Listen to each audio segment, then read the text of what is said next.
আমি মাসুদানা কুঞ্জুরি। আমি চারুকলা অনুষদে শিল্পকলা ইতিহাস বিভাগে শিক্ষক হিসেবে কর্মরত আছি। চারুকলা অনুষদে আমি পড়েছি, এখান থেকে আমি বিএফএ পাশ করেছি ওরিয়েন্টাল আর্ট বিভাগ থেকে, এবং এরপরে আমি শিল্পকলার ইতিহাস বিষয়ে পড়াশোনার জন্য ভারতের মহারাজা সায়াজি রাও বিশ্ববিদ্যালয়ে যাই, এবং সেখান থেকে আমি মাস্টার ডিগ্রি MFA কোর্স সমাপ্ত করি শিল্পকলার ইতিহাস বিষয়ে। তো সেখান থেকে এসে আমি এখানে শিক্ষকতা শুরু করি। তো হয়েছে মানে এক্সিবিশন করেছি গ্যালারি কলা কেন্দ্রে, আমি এবং আরেকজন শিল্পী যৌথভাবে এক্সিবিশন, এবং এক্সিবিশনের নাম ছিল এমব্রেসিং দ্য ইনহারমোনিয়াস, আলিঙ্গনে মিলছুট। এক্সিবিশনটি আমরা করেছি, এবং এখানে আমার সম্প্রতি কিছু করা কাজ ছিল, সম্প্রতি কিছু করা পেইন্টিং এবং ইনস্টলেশন ছিল। এবং আমি মূলত যখন আমি শিক্ষার্থী ছিলাম, প্রি বিএফএ এবং বিএফএ পর্যায়ে আমার যে ধরনের কাজ ছিল সেগুলো হলো অনুশীলনধর্মী কাজ তো অবশ্যই ছিল, তার মধ্যে থেকেও আমার কিছু বিষয়ের প্রতি পক্ষপাতিত্ব ছিল, এবং সেই বিষয়গুলো নিয়ে আমি মূলত জল রঙে কাজ করতে স্বাচ্ছন্দ্য বোধ করি, কিংবা জল রঙের কাজ করতে গেলে আমার এক ধরনের তার সঙ্গে সম্পর্কটা খুব গভীর হয়। এছাড়া আমার ড্রয়িং করেছি প্রচুর। আমি ছাত্র জীবনে প্রচুর ফিগার অনুশীলন করেছি, মানুষের অবয়ব অনুশীলন যেটাকে বলে। শুধু অবয়ব না, আমি আউটডোর স্টাডিও ড্রয়িংয়ের মাধ্যমে করেছি, জল রঙের মাধ্যমে করেছি। এবং বিএফএতে যে আমি অন্যান্য মাধ্যমে আমাদের শেখাতে হতো টেম্পারা কিংবা মুরাল, সেসবের মধ্যে থেকে আমি জল রঙে কাজ করতে বেশি ভালো বোধ করতাম। এটা আসলে এক অর্থে ভালো বোধই করা, কারণ কাজটা করার পরে যে এক ধরনের ভালো ফিলিংস হয়, এক ধরনের পরিতৃপ্তি পাওয়া যায়, সেটা আমি জল রঙে। এবং কিছুটা আমি যেমন ওরিয়েন্টাল আর্ট বিভাগে শেখানো হয় ওয়াশ টেকনিকের কাজ, তো ওই ওয়াশের যে একটা সফটনেস, একটা মোলায়েম ভাব, একটা স্মুথ ভাব, এর মধ্যে দিয়ে একটা ফিগারকে, অবয়বকে ফুটিয়ে তোলা, এটা আসলে আমার কাছে খুব, এটা আমার মন মানসিকতার সঙ্গে যায়। আমি স্তরে স্তরে যে কাজগুলোকে ডেভেলপ করা। তো কিন্তু আমার ক্ষেত্রে যেটা হয়েছে যে আমি খুব স্টাইলাইজড, যেটা ড্রয়িংয়ের ক্ষেত্রে আমি বাস্তবধর্মী ড্রয়িংটাকে আমি ওয়াশে করেছি। আমি ড্রয়িংয়ের ক্ষেত্রে সেই অজন্তা চিত্রের মতো ড্রয়িং, কিংবা নব্যবঙ্গীয় শিল্পকলা আন্দোলনের যে শিল্পীরা যে ধরনের ড্রয়িং করতেন, কিংবা আমরা চুক্তায়ের ড্রয়িং দেখি, তো সে ধরনের ড্রয়িং আসলে আমি করতে হয়নি আমার দ্বারা। আমি মডেল দেখে বাস্তবের মতো করে আঁকতাম, সেটাকে আমি ওয়াটার কালারে ওয়াশে করেছি। কাজে আমার বলবো না যে পুরোপুরি একদম, যেটা আমরা ওরিয়েন্টাল আর্টের যে কাজগুলো আমরা দেখি, ওরিয়েন্টাল আর্টের যে অবনীন্দ্রনাথের নেতৃত্বে যে শিল্প আন্দোলনটা হলো, এবং যে টেকনিকটা উনি উদ্ভব করলেন, সেই টেকনিক আমাদের এই ওরিয়েন্টাল আর্ট বিভাগে শেখানো হয়। কিন্তু আমি আসলে ওইভাবে ঐতিহ্য থেকে ড্রয়িংগুলো নিইনি। আমি আমার মতো করে মডেল দেখে আঁকতাম, এবং সেগুলোকে আমি রং যখন আমি প্রয়োগ করতাম, সেই ক্ষেত্রে আমি রংটাকে ওয়াশ টেকনিকের মতো করে দিতাম। এবং এর মধ্যে একটা মজা ছিল, এবং কতটা সফট করে করা যায়, বা তার মধ্যেও ডিটেলিং থাকতো। সেই ডিটেলিংগুলো বাস্তবধর্মী ফিগারকে আশ্রয় করি, যে চোখ, কান, নাক, হাত, পা, এগুলোর মধ্যে আসলে খুব বেশি টানা ভাব বা এরকম স্টাইলাইজড করার মতো প্রবণতা আমার মধ্যে ছিল না। তো তো সেখান থেকে আমি আসলে এবং পেন্সিলে আমার কাজ খুব ভালো লাগতো, পেন্সিল ড্রয়িং হোক, ফিগারের পেন্সিল ড্রয়িং, এবং এই ফিগার ড্রয়িংটা আমি ব্যাপকভাবে অনুশীলন করেছিলাম। প্রতিদিনই আমার ক্লাসের পরে আমি মডেল নিয়ে একাই, আমার ক্লাসে 3 জন ছিলেন ওই বিভাগে, তখন আমি একাই ক্লাসের পরে শিক্ষকদের কাছ থেকে অনুমতি নিয়ে বিভাগ 4টা 5টা 6টা পর্যন্ত খোলা রেখে আমি ফিগার অনুশীলন করি। এছাড়া আমি আউটডোরে যে Kamalapur rail station, Ramna park কিংবা রায়ের বাজার, এসব জায়গায় আমি পেন্সিলে ল্যান্ডস্কেপ এবং মানুষজন এগুলো অনুশীলন করি। তখন হয়তো আমরা অনেক সময় একাও গিয়েছি, অনেক সময় আমরা বন্ধুরা মিলে একসাথে গিয়েছি। তো এভাবে আমি আমার কাজগুলো করি এবং প্রাচ্যকলাতে আমি মাস্টার্সে ভর্তি হই এবং এখানে আমি 1 বছর পড়ি এবং নিরীক্ষামূলক কাজ শুরু করি। এবং নিরীক্ষামূলক কাজে আমি আমি আমি প্রথম বছর আমি নিরীক্ষামূলক কাজে বোধহয় বেস্ট নিরীক্ষামূলক কাজের পুরস্কার পাই। আমি বিএফএ পর্যায়ে আমি 3 বছরই বেস্ট মিডিয়া অ্যাওয়ার্ড যেটাকে বলে আমাদের অ্যানুয়াল এক্সিবিশনে প্রথম বছর, দ্বিতীয় বছর, তৃতীয় বছর, 3 বছরই আমি বেস্ট মিডিয়া অ্যাওয়ার্ড পাই। এবং প্রথম বছর মাস্টার্সে যখন 1 বছর পড়লাম, কারণ স্কলারশিপের প্রক্রিয়া করতে যেয়ে এবং কাগজপত্র পেতে তো দেরি হলো, তো তত করে আমি মাস্টার্স সেখানে কন্টিনিউ করছিলাম। তো তখন আমি নিরীক্ষামূলক কাজ শুরু করি জল রঙে কাগজের উপরে। এরপরে আমি আসলে যখন স্কলারশিপের কাগজটা পেয়ে যাই, আমি বড়দাতে চলে যাই এবং আর্ট হিস্ট্রি বিভাগে পড়তে যেয়ে চারুকলার বিএফএ পর্যায়ে থাকতেই আমার পড়াশোনার প্রতি আগ্রহটা আসলে কখনোই কমেনি। আমার চারুকলায় ভর্তি হওয়ার আগে যে একটা পড়াশোনার ধারাবাহিকতা, এটা অব্যাহত থাকে এবং এখানে ভর্তি হয়ে আমি এখানকার লাইব্রেরি দেখে খুবই মুগ্ধ হই এবং এখানকার লাইব্রেরিতে এত চমৎকার বই, এত সুন্দর সুন্দর আর্ট হিস্ট্রির বই এবং সেগুলো আমাকে অভিভূত করে। এবং আমি যতটা ক্লাসের বিষয়ে আগ্রহী ছিলাম, আমার মনে হয় যে তার চেয়ে বেশি একটু তত্ত্বীয় বিষয়ের প্রতি আমার আগ্রহটা ছিল প্রবল।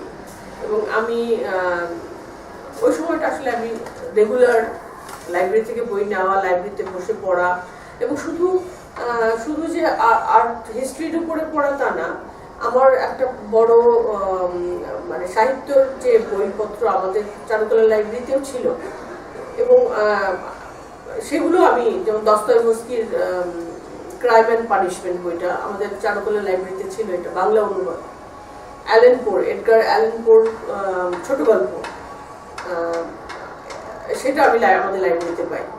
জার্মান সাহিত্যের উপর বই, তো আমাদের লাইব্রেরিতে প্রচুর সাহিত্যের বই ছিল এবং এগুলো আমি একদম গোগ্রাসে ঘিরি বলা যায়। যে এছাড়া বাইরের অন্যান্য বইও তো আমি মানে ওই সময়টাই সমানভাবে আমি অন্যান্য লিটারেচার, ইতিহাস এবং ধীরে ধীরে আসলে আমার আগ্রহটা জন্মে ক্রিটিসিজম এবং যেটা সেই আগ্রহটা পরিপূর্ণতা পায় আমি যখন বড়দাতে যাই এবং সেখানে আমি আর্ট হিস্ট্রির যে বিশ্লেষণমূলক বইগুলো দেখি, আর্ট হিস্ট্রির বলা যায় যে একটু উচ্চ পর্যায়ের যে লেখালেখিগুলা, কোর আর্ট হিস্ট্রির বইগুলা, তো এগুলা আমাকে আসলে তখন থেকে আমি আসলে লিটারেচার পড়া বাদ দিয়ে দিই আর আমার আগ্রহ পাই না।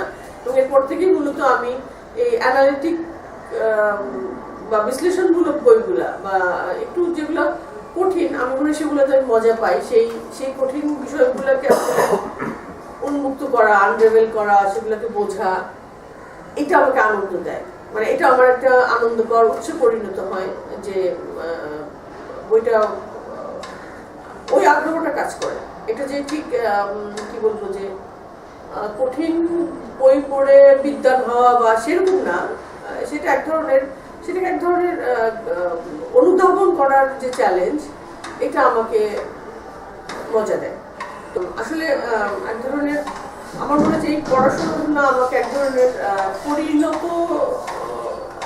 পরিণত করে আমার ভাববার ক্ষেত্রে, জীবন ও জগৎ সম্পর্কে, আমার জীবন সম্পর্কে, আমার পারিপার্শ্বিক সম্পর্কে এই ভাবনাটার একটা পথ তৈরি করে। তো তার ফলে যেটা হয়, যখন আমি আবার ওখানে পড়া সমাপ্ত করে দেশে চলে আসি এবং শিক্ষকতা পেশায় যুক্ত হই, ধীরে ধীরে আমার মধ্যে আমার ছবি আঁকার যে চাহিদাটা মনের, যে আমি ছবি আঁকতে পারছি না বা আঁকছি না, অন্য একটা বিষয়ে আমি পড়াশোনা করছি, যদিও ছবি রিলেটেড, আমাকে সবসময় একটু দুঃখবোধ জাগায় যখন আমি অন্যদের এক্সিবিশন দেখি। আমার মনে হয় যে আমিও তো যদি আর্টিস্টে পড়তে না যেতাম, তো কন্টিনিউ করতাম, তাহলে এভাবে আমার একটা ছবি এক্সিবিশন হতো বা আঁকতাম, এবং ছবির ভাবনা চলে আসে আমার মধ্যে। আমি যখন অন্যের ছবি দেখছি, আমি যখন অনলাইনে বিভিন্ন বিদেশি শিল্পীদের কাজ দেখছি, এবং তারপরেও আমি যখন আমার পারিপার্শ্বিক অবজার্ভ করছি, আমার জীবনকে বিশ্লেষণমূলক দৃষ্টিতে দেখছি, সব মিলিয়ে তখন আমার মধ্যে আসলে ছবির ভাবনাগুলো মধ্য থেকে কখনো যায় না। আমি ভাবছিলাম যে আমি একটা পর্যায়ে যে কাজ আবার শুরু করবো, তো সেই পর্যায়টা আসলে হয়ে উঠছিল না। কিন্তু এর মধ্যে আমি যেটা করেছি, আমি আমার যে ছবির ভাবনাগুলো সেগুলো আমি খাতায় লিপিবদ্ধ করতাম, যে এইভাবে আমার ভাবনাগুলো আসছে, বা আমি এই বিষয়টা দেখলাম, এই বিষয়টা দিয়ে এইভাবে কাজ করা যায়, কিংবা কম্পোজিশনটা কেমন হবে সেটা আমি লিখে রাখতাম, ছোট একটা ড্রয়িং করতাম। তো এই চর্চাটা আমার সবসময় ছিল, এই চর্চাটা ছিল, এবং কোনো কিছুকে আমি ভুলে যাব, যে এই ভুলে যদি যাই যে এই ভাবনাটাকে, তো পরে যদি আমি এই ভাবনাটা মনে না আসে কিংবা এই কম্পোজিশনটা না থাকে, তো এই জন্যই লিখে রাখা। তো এই লেখার অভ্যাস থেকে যেটা হয় যে এক ধরনের অভ্যাসে পরিণত হয়, যে লিখে রাখা, কিংবা আমার মধ্যে যেটা হয় যে ছবির চর্চাটা শুধুমাত্র পেইন্টিংয়ে সীমাবদ্ধ থাকে না। তখন আমার অন্যান্য যে মাধ্যমগুলো, ইনস্টলেশন হোক, কিংবা আমার মধ্যে এই বোধ জাগে যে আসলে যে কোনো উপাদান নিয়ে আমি কাজ করতে পারি।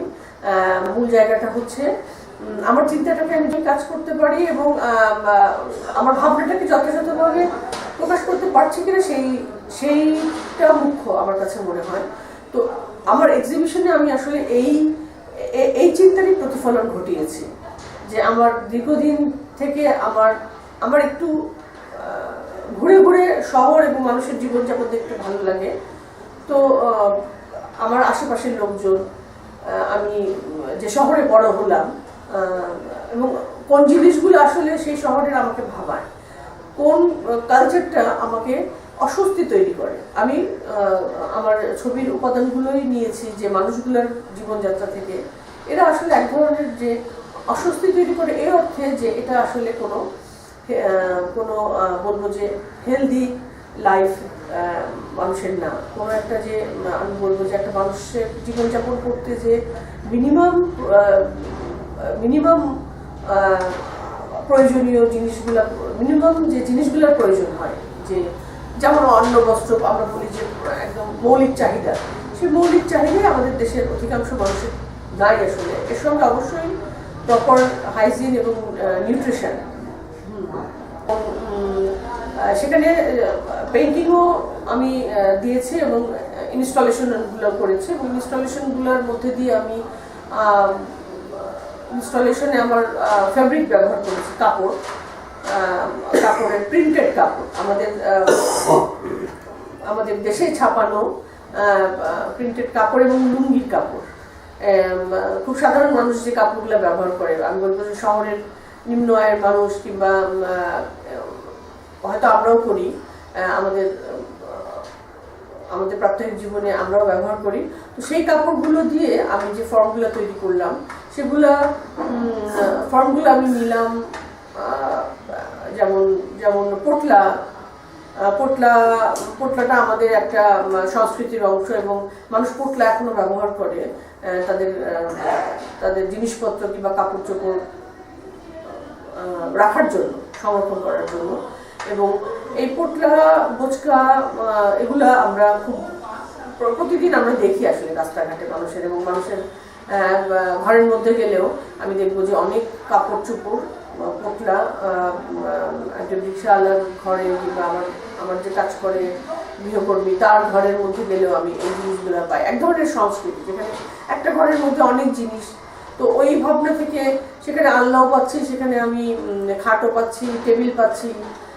তো একটা ঘরের মধ্যে এত জিনিস এবং 4-5 জন মানুষ একসাথে থাকছে। তো আমি আসলে এই মানুষগুলোর জীবন থেকে উপাদানগুলো সংগ্রহ করি এবং আমি দেখি যে রাস্তাঘাটে যে ফুটপাতের উপর যে টেবিলগুলো বিক্রি করছে খুব অল্প দামে, আলনা বিক্রি করছে, তো কেউ না কেউ এগুলো ব্যবহার করছে। তো এই আলনা জিনিসটা আমার খুব ইন্টারেস্টিং লাগে এবং আমার মনে হয় যে এই যে টেবিল আলনা, এটা আমরা ব্যবহার করছি বলে আমরা বুঝছি না যে এটা আসলে একটা ফর্ম। এটা আমাদের অভ্যস্ততার মধ্যে দিয়ে আমরা একে রিথিঙ্ক করি না, কিন্তু এটাকে যদি আমি ব্যবহার না করতাম কোনো কালে বা কোনো সময় হঠাৎ করে দেখতাম, এটা আমার কাছে একটা ফর্মই লাগতো। তো এই ফর্ম যেটা প্রচলন হয়ে গিয়েছে একভাবে ব্যবহার করার, সেটাকে আমি এই ব্যবহারটাকে ব্রেক করা, এটাকে আমি এই স্পেসটাকে আমি অন্যভাবে রিপ্রেজেন্ট করি। তো এই যে ল্যাঙ্গুয়েজ নিয়ে এক ধরনের এক্সপেরিমেন্ট, এইটা আমাকে খুব মানে আমার মনে হচ্ছে এইটাই প্রধান আমার কাছে, যে আমি যখন অ্যাজ এন আর্টিস্ট আমি নতুন ভাষা তৈরিতে অবশ্যই প্রয়োজন, এবং এই ভাষাটা আসলে 2 মাত্রার কাগজে সীমাবদ্ধ রাখার চিন্তা আমার অনেকদিন আগে থেকেই চলে গিয়েছে। যে এখন আমার আসলে ওই ব্যারিয়ার কাজ করে না, যে আমার মনে হচ্ছে যে আমি যা ভাবছি সেটাকে আমি আসলে অনেক সময় এই উপাদানগুলো আমাকে ভাবায়, সেগুলো উল্টো হয়, যেগুলো দেখলাম তখন এটা আবার আমাকে ভাবায়, যে তখন আমি মাথায় রেখে দিই যে ও এই ফর্মটা দেখলাম, এটাকে কিভাবে আমি রিইউজ বা রিকনস্ট্রাক্ট করতে পারি, বিনির্মাণ করতে পারি, অন্য যে এক্সিস্টিং যেটা প্রচলন আছে তাকে ব্রেক করলাম, কিন্তু একটা আর্ট পিস হিসেবে তাকে আমি দাঁড় করাতে পারি। তো এই মাধ্যমের ব্যারিয়ারটা আমার চিন্তা এখন আর নাই। যে কোনো জিনিসই আমার মনে হয় যে আমি সেটাকে একটা চ্যালেঞ্জ হিসেবে নিয়ে, যে এটাকে দেখি এটাকে আমি কিভাবে অন্যভাবে ট্রান্সফার করতে পারি কিনা। আর আমার কাছে ফেব্রিক এবং এই যে এক ধরনের, যেটা আমার ওয়াটার কালারেও ছিল এবং আমার এক্সিবিশনে যে ওয়াটার কালারগুলো ছিল, সেখানে আমি মানুষগুলাকে একটু একটু মনে সারিয়াল, মানুষের মুখের মধ্যে অনেক মাশরুম, যেখানে মুখটা দেখা যাচ্ছে না, এবং তখন মনে হয়েছে যে এই যে মাশরুমগুলো আমি অ্যাড করলাম। মাশরুম এক ধরনের উদ্ভিদ, যেটা আমরা খুব খুব অনেক জায়গায় আমরা স্যাঁতস্যাঁতে জায়গায় এমনি গজায় মাশরুম, আমরা হঠাৎ করে দেখি যে মাশরুম গজিয়েছে এবং এটাকে আমরা গুরুত্ব দিই না। তো এই মাশরুমটা আমার এমনি প্ল্যান্টের প্রতি আমার খুব আমার এক ধরনের গাছপালার প্রতি ছোটবেলা থেকে আমার খুব একাত্ম অনুভব করি, এবং আমি কখনোই আমার গাছপালা ছাড়া একটা জীবন এটা কল্পনা করতে পারি না। তো সেই দিক থেকে হয়তো মাশরুমটা আমার চোখে পড়েছে, মস, ফার্ন, মাশরুম, লিচেন, এগুলো আমাকে খুব মজা দেয়। এদের যে স্যাঁতস্যাঁতে ভাব, এদের যে আনটাচ, আনহার্ড, সহজে মানুষের দিকে, কিন্তু এগুলো আমাদের মনে হয় যে আমাদের পরিবেশের দিক দিয়েও এবং পৃথিবীর অস্তিত্ব রক্ষার ক্ষেত্রে এরা খুব গুরুত্বপূর্ণ ভূমিকা পালন করে। তো আমি সেই দিকে যাচ্ছি না, আমি কিভাবে আমার ছোটবেলার স্মৃতি থেকে এগুলোকে তুলে এনেছি। আমরা যখন তো ওইগুলো থেকে আসলে এই মানুষগুলোর সাথে আমার এক হয়ে যায়, এটা খুব স্বয়ংক্রিয়ভাবে এক হয়। এটাকে যে আমি জোর করে চাপিয়ে পড়েছি তা না। আমি মানুষগুলো আঁকতে যে তখন আমি ভাবলাম যে কেননা মাশরুমের মধ্যে আমি দিয়ে দিই, কারণ মাশরুমের ভাবনাটাও আমার একই সঙ্গে ছিল, যে তখন আমি এটা চলে আসে, এটা কাজ করতে যে আসলে চলে আসে। তো আমার কাছে মনে হচ্ছে যে কিছু মানুষের জীবন এই মাশরুমের মতোই, যেগুলোকে আমরা গুরুত্ব দিই না, যেগুলা খুব ফ্র্যাজাইল, এবং আবার অনেক সময় যেগুলাকে আবার ডেলিবারেটলি কাল্টিভেট করা হয়, সেই মানুষের ওই জীবনটাকে টিকিয়ে রাখাও হচ্ছে বোধহয় একটা পলিটিক্সের অংশ, একটা রাজনীতির অংশ। যেমন মাশরুম চাষও করা যায়, মাশরুম তো চাষ হচ্ছে, মানুষ মাশরুম খাদ্য হিসেবে গ্রহণ করছে। তো সব মিলিয়ে আমার কাছে এই জিনিসটা খুব স্বয়ংক্রিয়ভাবে আমার চিন্তা এবং ধরা দেয় এবং কাজে চলে আসে। এই ভাবনাগুলো নিয়ে ছবি আঁকি এবং এক্সিবিশন করার পরিকল্পনা করি। তার একটা পটভূমি অবশ্যই আছে এখানে, এবং এক্সিবিশন আমি এবং জাফরিন গুলশান, আমরা যে দুজন একসাথে কাজ করলাম, এবং আমরা আসলে এক্সিবিশন যখন হলো তার 1.5 বছর বা প্রায় 2 বছর আগে থেকে আমরা ভাবি যে একটা এক্সিবিশন করব, এবং তখন আমরা এক্সিবিশনে আমরা নিজের একটু আলাপ আলোচনা করতাম, আমাদের ভাবনা কাজ নিয়ে মত বিনিময় করতাম, এবং তখন আমরা ভাবি যে একজন কিউরেটর আমাদের লাগবে এবং কিউরেট করার জন্য এক্সিবিশনটা, এবং তখন আমরা ভাস্কর্য বিভাগের অধ্যাপক লালা রুখ সেলিম ম্যাডামকে আমরা অনুরোধ করি যে ম্যাডাম আমাদের এক্সিবিশনে কিউরেট করবেন কিনা। তো ম্যাডাম বলেন যে হ্যাঁ, তার সেই সময় যদি পরিস্থিতি অনুকূল থাকে তিনি আমাদের সাথে থাকবেন। তো আমরা যেটা করি যে আমরা তিনজনে একটা হোয়াটসঅ্যাপ অ্যাকাউন্ট খুলে আমরা ম্যাডামকে আসলে প্রতিনিয়ত কাজগুলো দেখাই, ম্যাডামের সাথে মত বিনিময় করি, কিংবা ম্যাডামের সরাসরি ম্যাডামের সাথে কথা বলে, এবং আমাদের এই যে চিন্তার অগ্রগতি, এই যে কাজের অগ্রগতি, এইটা আমাদের তিনজনেরই অংশগ্রহণ ছিল। কোন একটা কাজ দেখে ম্যাডাম মন্তব্য করতেন বা আবার রিথিঙ্ক করতে বলতেন, ভাবতে বলতেন। তো এই এক্সিবিশনের কাজগুলোর পেছনে এই এফোর্ট, এই যে সময় এবং যে মতামত দিলেন, এটা আসলে গুরুত্বপূর্ণ ছিল লালা রুখ ম্যাডামের। কারণ আমি বলবো যে আমার যে এক্সিবিশনে যে কয়েকটা কাজ ছিল সেগুলো পরিপূর্ণ রূপ পাওয়ার পেছনে ম্যাডামের একটা বড় মতামতের গুরুত্ব ছিল। এবং আমি জাফরিন গুলশানেরও মতামত নিয়েছি যে কি করবো, জাফরিনেরও তার কাজের বিষয়ে আমাকে জিজ্ঞেস করতো, এবং আমরা একসাথে পুরানো ঢাকায় জিনিসপত্র কিনতে গেলাম একসাথে। এগুলো একটা, এবং আমিও নিজেও কারণ বাজার কিংবা আমার হাজবেন্ডের সঙ্গে, আমার যে লাইফ পার্টনার, সেও আমাকে অনেক সহযোগিতা করলো, তাকে নিয়ে মাঝে মাঝে আমি দূরে দূরে দোকানে যেয়ে কিনলাম। এবং এরপরে যেটা হয়, শুধু লালা রুখ ম্যাডাম বলবো না, ভাস্কর্য বিভাগের আরেকজন শিক্ষক নাসিমা হক মিতু ম্যাডামের সাথেও আমি মাঝে মাঝে কথা বলতাম, যেহেতু চারুকলায় দেখা হতো এবং ছবি দেখাতাম যে ম্যাডাম কাজগুলো কেমন হচ্ছে। তো উনিও দু একটা কথা বলতেন যেগুলো গুরুত্বপূর্ণ ছিল। এবং ভাস্কর তৌফিকুর রহমান, তৌফিক ভাইয়ের সঙ্গেও মাঝে মাঝে আমি মত বিনিময় করেছি। হঠাৎ তাকে আমি বিভাগে পেয়ে যেতাম, তো তৌফিক ভাইয়ের সঙ্গেও আমি আলোচনা করেছি। তো এইভাবে আসলে কাজগুলো যে আমি বলবো যে আমি নিজেরই, এটা আমার নিজেরই মানে ক্রেডিট যে আমি একাই করলাম তা না, এর পেছনে আসলে অনেকের অবদান আমি দেখি। এবং আমি যখন বাসায় কাজগুলো করছি, যারা এই বিষয়ের সঙ্গে জড়িত না, তো যে আলনাটা নিয়ে আমি কাজ করছি, আলনাটা আমি রেখে দিছি আমার ঘরের মাঝখানে, তো যারা আসতো বাসায় আমার আত্মীয় স্বজন, সবাইকে আমার ব্যাখ্যা দিতে হতো। আমার মনে হয় যে এই কথাগুলোর মধ্যে দিয়েও যে একটা সাধারণ মানুষকে কিভাবে এগুলো বোঝানো যায়, এটা একটা খুব মজার জায়গা।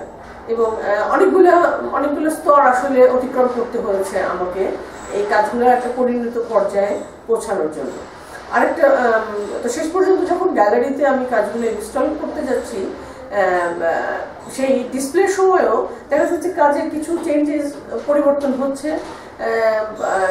হয়তো আমার কিউরেটরই বলছেন যে না, এভাবে করলে ভালো হয়, এভাবে দাও, বা ওয়াকিল ভাই বলছেন। তো এই যে এটা এরকম, তো ইনস্টলেশনের ক্ষেত্রে আমার যেটা প্রথম অভিজ্ঞতা সেটা হচ্ছে ইনস্টলেশনটা হচ্ছে গ্যালারিতে স্থাপন করার আগ পর্যন্ত এর ফাইনাল কোনো রূপ আসলে পাওয়া যায় না। কারণ আমার বাসায় যে স্পেসে আমি কাজ করেছি, যখন আমি গ্যালারিতে স্থাপন করলাম সেই স্পেসটা ডিফারেন্ট, এবং সেখানে স্থাপন করতে যে অনেকগুলো ছোট ছোট পরিবর্তনের সম্মুখীন হতে হচ্ছে, বা স্পেস সেখানে অন্যরকম দেখাচ্ছে। তো এগুলোও একটা শেখার বিষয় আমার মনে হয়, যে এটা আমার প্রথম অভিজ্ঞতা যে ইনস্টলেশনের পর্যায়গুলো কেমন হয়। আর যখন আমি গ্যালারির কথা বলবো, যে গ্যালারির যে পরিচালক ওয়াকিলুর রহমান, তো ওয়াকিল ভাইয়ের আসলে এখানে একটা বড় অবদান। কারণ ওয়াকিল ভাইয়ের সাথে ওয়াকিল ভাইয়ের কথা যদি এখন আমি একটু বলতেই হয়, কারণ এটা ছাড়া অসম্পূর্ণ থেকে যাবে। সেটা হচ্ছে যে ওয়াকিল ভাইয়ের সাথে তো আমাদের প্রথম কথা হয় যে 1.5 বছর আগে যে আমরা এখানে একটা গ্যালারির আর কি সময়টা নেওয়া, যে সময় আমরা এক্সিবিশন করব। এবং উনি খুব দক্ষ একজন, খুব অভিজ্ঞ এবং দক্ষ একজন মানুষ। আমি বলবো যে তার সহযোগিতা যেভাবে আমরা পেয়েছি, একজন বুদ্ধিবৃত্তিক সহযোগিতা। কারণ গ্যালারিতে কাজ ডিসপ্লে করা, এক্সিবিশনটাকে চালিয়ে নিয়ে যাওয়া, এক্সিবিশনের ওপেনিং কাকে এক্সিবিশনে নিমন্ত্রণ করলে যে কাজগুলো বোঝার মধ্যে দিয়ে এসে আমাদেরকে রিপ্রেজেন্ট করবে, তো সবকিছু মিলিয়ে আসলে, এবং কাজ ডিসপ্লে করার ক্ষেত্রে এটা ওয়াকিল ভাইয়ের যেটা বুঝলাম যে প্রথম আমি ওয়াকিল ভাইয়ের সাথে কাজ হলো এক্সিবিশন নিয়ে, যে মানে পুরো এক্সিবিশন 1 মাস চলাকালীন সময় এক্সিবিশনের যে আর্টিস্ট টকের আয়োজন করা, এক্সিবিশনের উদ্বোধনী অনুষ্ঠান, এবং প্রতিদিন যে এক্সিবিশন মানুষ দেখতে আসছে এবং সেগুলোকে ফেসবুক বা অন্য মাধ্যমে আপলোড করা, প্রচারণার বিষয়গুলা, এবং তার যে আন্তরিক সহযোগিতা এবং তার যে দক্ষ কর্মতৎপরতা, বলবো যে সুচারুভাবে সম্পন্ন করার জন্য প্রত্যেকটা ছোট ছোট কাজ, এটা আসলে খুব আমি খুব অভিভূত হয়েছি তার কাজের দক্ষতা দেখে, এবং তার এটুকু বুঝতে পেরেছি যে তার অভিজ্ঞতার সীমানা অনেক ব্যাপ্তি। তো আমি বলবো যে আমাদের এক্সিবিশন সফল হওয়ার পেছনে ওয়াকিলুর রহমান ভাইয়ের একটা বড় অবদান, মানে যেটা আমি বললাম যে অন্যান্য মানুষগুলোর সঙ্গে ওয়াকিলুর রহমান ভাই এবং আরেকজন কিউরেটরের কথা না বললেই না, যিনিও আমাদের পরামর্শ দিয়েছেন, তিনি হচ্ছে শর্মিলি আপা। তিনি হচ্ছে শর্মিলি আপা, উনিও আমাদের আসলে নানাভাবে পরামর্শ দিয়েছেন। তো আমরা বলবো যে এক্সিবিশনটার অনুষ্ঠিত হওয়ার পেছনে অনেকগুলো মানুষ কাজ করেছেন এবং সম্মিলিত প্রচেষ্টায় একটা এক্সিবিশন সফল হতে পারে, এটা আমার মনে হয়। তো এই এক্সিবিশন থেকে আমার যেটা আমি যেটা শিখলাম, আর দু একজনের কথা না বললে নয়, যারা আমার ছবি তুলে দিয়েছেন, আমার ছোট ভাই কিংবা আমার পরিচিত জন, তাদের কথা এই মুহূর্তে মনে আসছে না, কিন্তু যাদের কথা আমি আলোচনা করলাম তারা ছাড়াও আরো কিছু মানুষ ছিলেন যারা আমাদের এক্সিবিশন সফল হওয়ার পেছনে গুরুত্বপূর্ণ ভূমিকা রেখেছেন। তো আমি যেটা বলবো যে এক্সিবিশন করে যেটা আমি একটা অভিজ্ঞতা তো হলো এবং প্রেরণা পেলাম যে কাজ চালিয়ে নিয়ে যাওয়ার, যে আমি একটা দীর্ঘ সময় পর আমি যা ভেবেছি সেটাকে আমি দর্শকের সামনে আনা, সেটাকে একটা রূপ দেওয়া, এতে আমি আসলে এক ধরনের বলবো যে অনুপ্রেরণা পেয়েছি, এবং আমি বুঝতে পেরেছি যে না, আমার চিন্তার ধারাবাহিকতাটা হয়তো কম বেশি ঠিকই আছে, যে আমি এভাবে ভাবতে পারি, আমি এভাবে যেভাবে আমি ছবি নিয়ে ভেবেছি যে মাধ্যমের কোনো ব্যারিয়ার আমার মধ্যে কাজ করে না, সেটা কি ঠিক কিনা, কিংবা তো আমি দেখেছি যে না, আমি অনেক পজিটিভ রেসপন্স আমি পেলাম। এবং আরেকটা বিষয় যে এক্সিবিশন দেখতে প্রচুর দর্শক এসেছে, তার মধ্যে সাধারণ দর্শক যেমন ছিলেন তেমনি ছিলেন অনেক বড় বড় শিল্পীরা। তারা কিন্তু আমার এই এক্সিবিশনে অনেক গুরুত্বপূর্ণ কতগুলো সাজেশন দিয়েছেন, যেগুলো আসলে এক্সিকিউট করার মতোই। এইটা অনেক, যেমন নাজরিন লাইলা মনসুর ম্যাডাম ছিলেন, দিলেরা যেমন জলি, ঢালিয়াল মামুন, এদের আবুল বারক আলভি, কনক চাপা আপা, তো এরা কিন্তু খুব সুন্দর, ফারেহা জেবা আপা, তো এদের মাধ্যমে কিন্তু অনেক ভালো ভালো কিছু সাজেশন পেলাম, যেটা আসলে আমার কাজে অনেক সহায়ক হবে পরবর্তীতে। এবং এখন আমি যেটা ভাবছি যে আসলে এটাকে কন্টিনিউ করা, বিশেষ করে আমার ফিগার ড্রয়িং কিংবা একটু একটু করে প্রতিদিন ড্রয়িং করা, এবং এটা এই ভাবনাটা আসলে আমার মধ্যে সবসময় থাকে। আমি যখনই বাইরে বের হই, কিছু না কিছু জিনিস আমাকে আকর্ষণ করে, ভাবায়। তো আমি সেগুলো যদি কেনার থাকে আমি কিনে নেই, সেগুলো যদি কুড়িয়ে পাওয়ার থাকে আমি সেটাও কুড়িয়ে নেই। তো এইভাবে আসলে আমি আমার সংগ্রহগুলা সবসময় আমার কিছু না কিছু সংগ্রহ হতে থাকে, এবং সেখান থেকে আমি ভাবি যে কিছু একটা জার্নিটা আসলে চলছে, আমি চাচ্ছি যে এভাবেই চলুক, দেখি কি হয় পরবর্তীতে।